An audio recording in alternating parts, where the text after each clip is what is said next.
ఎండల వల్ల పంట ఎండిందని ముఖ్యమంత్రి అంటాడు. బోర్ల కింద ఎండిపోతే మాకు బాధ్యత లేదని బాధ్యత రాహిత్యంతో ఇరిగేషన్ మంత్రి మాట్లాడతాడు. మేము రాష్ట్ర ప్రజల తరపున, రాష్ట్ర రైతుల తరపున ముఖ్యమంత్రిని, ప్రభుత్వాన్ని ఒకటే అడుగుతా ఉన్నాం. ఇవాళ పంటలు ఎండినాయంటే దానికి మీ చాతగాంతనం కారణం.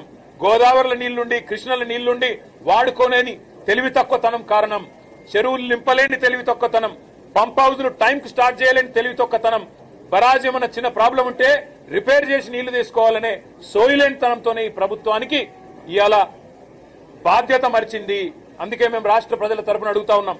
ఎక్కడెక్కడైతే పంట ఎండిపోయిందో ఎకరానికి 25,000 రూపాయల చొప్పున వెంటనే ఈ బడ్జెట్ లో డబ్బులు కేటాయించి నష్టపరిహారం రాష్ట్ర ప్రభుత్వమే చెల్లించాలి. రాష్ట్రంలో లక్షలాది ఎకరాల్లో పంట ఏదైతే ఎండుతుందో దానికి ఖచ్చితంగా ఈ ప్రభుత్వం రైతులకు క్షమాపణ చెప్పాలి. ఇలా భూగర్భ జలాలు అడుగంటున్నాయంటే ఖచ్చితంగా దానికి కారణం ఈ ప్రభుత్వమే.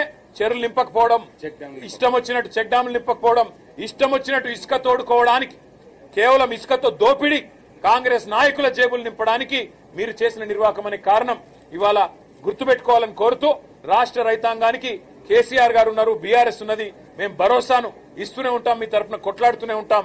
ఎక్కడెక్కడైతే పంటలు ఎండుతున్నాయో ఆయా ప్రాంతాల్లో పర్యటించి రైతుల్లో మనోధైర్యాన్ని నింపడానికి మేము ప్రయత్నం చేస్తూనే ఉంటామని చెప్పి కూడా తెలియజేస్తూ